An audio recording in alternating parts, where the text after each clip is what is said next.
grande abraço para você que é escritor. Hoje é seu dia, Dia Nacional do Escritor. Então, para reforçar essa profissão tão nobre, tão bonita, de pessoas que têm habilidades com as palavras, a Débora Lopes conversou com os escritores aqui da região e temos ótimos talentos. Veja só. Já dizia Graciliano Ramos, a palavra não foi feita para enfeitar, brilhar como ouro falso. A palavra foi feita para dizer. E quanto significado têm as palavras de um escritor? Machado de Assis, Clarice Lispector, João Guimarães Rosa, Cora Coralina, Carlos Drummond de Andrade. São alguns dos grandes e eternos nomes da literatura brasileira. Por meio das palavras, eles transmitem ideias, provocam reflexões, inspiram, geram questionamentos e transformações.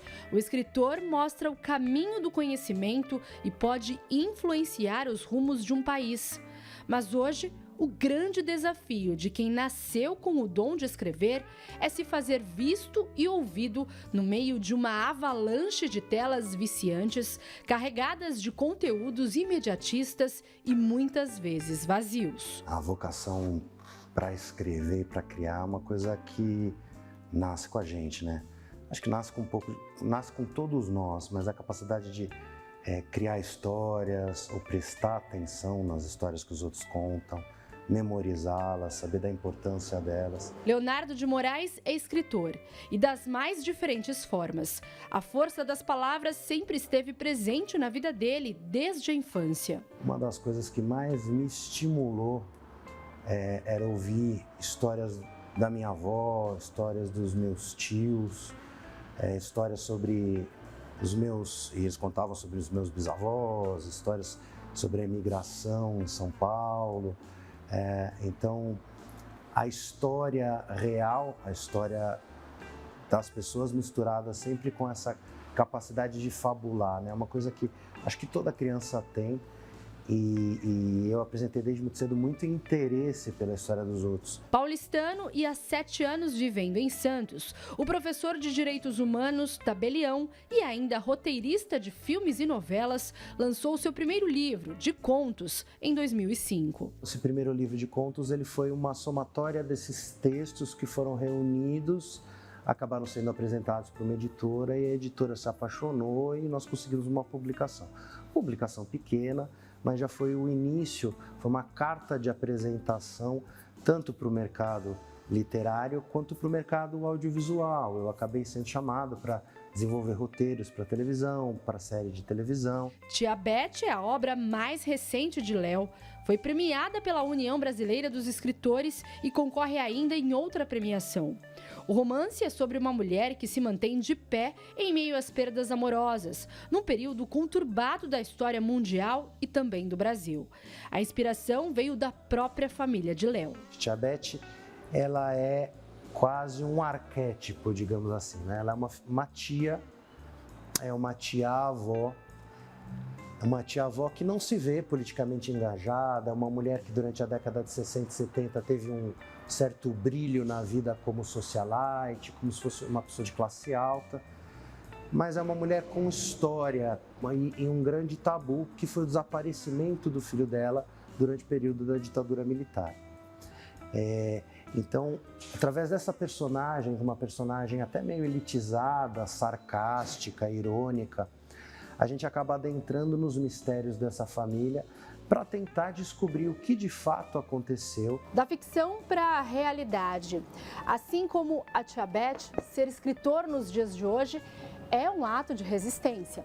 Numa época em que cada vez menos se valoriza o livro e o poder da leitura, viver apenas da vocação literária é quase uma utopia para a grande maioria dos talentos brasileiros. Resistência e versatilidade. É disso que são feitos os nossos escritores. Nascido e criado em São Vicente, Leandro Marçal é jornalista formado, trabalha como redator publicitário e escreve crônicas em um blog.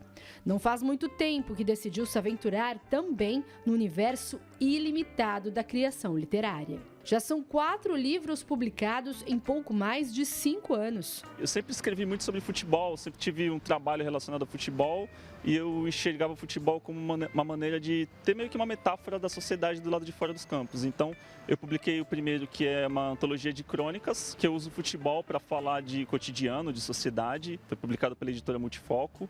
E o segundo foi um romance, ainda em 2018 também, No Caminho do Nada, publicado pela editora Casuá. É um romance de um protagonista meio desencaixado na sociedade, meio perdido, sem saber o que fazer da própria vida, que acho que é uma coisa tão comum assim, acho que gera uma identificação por causa disso. Meu terceiro livro eu publiquei em 2022, de forma independente, o Notas de um Restaurante. É uma história pessoal de uma sociedade que eu tive no restaurante com 2 amigos meus que deu tudo errado. Foi uma espiral assim de loucura, de não saber o que fazer, de ver as coisas tudo escorrendo pelo ralo. E é meio que uma história de uma frustração de como aquilo começou como um sonho, de como deu tudo errado e de como eu tive que refazer minha própria vida. E aí, no ano passado, eu publiquei pela editora Dolores o último a ser escolhido, que são 13 contos nos quais eu uso futebol para criar ficção. Os 2 primeiros livros de Leandro já esgotaram. Para ele, a inspiração vem de onde menos se espera. Trabalhei em lugares que tinham bibliotecas, eu lembro que eu era uma das pessoas que estava lá na biblioteca o tempo todo, pegando livro emprestado, lendo bastante, descobrindo os diversos tipos de literatura que existem. Até que em 2016 para 2017 eu tive uma mudança profissional, tirei um período sabático e aí eu fui selecionado para participar de um curso de escrita literária. Para quem nasce com esse dom, mais difícil do que começar é se manter na carreira. Falta incentivo, tanto para os novos como para os futuros escritores. A gente tem que ler coisas diferentes para descobrir novos formatos, descobrir novas formas de contar as histórias, acho que é o básico.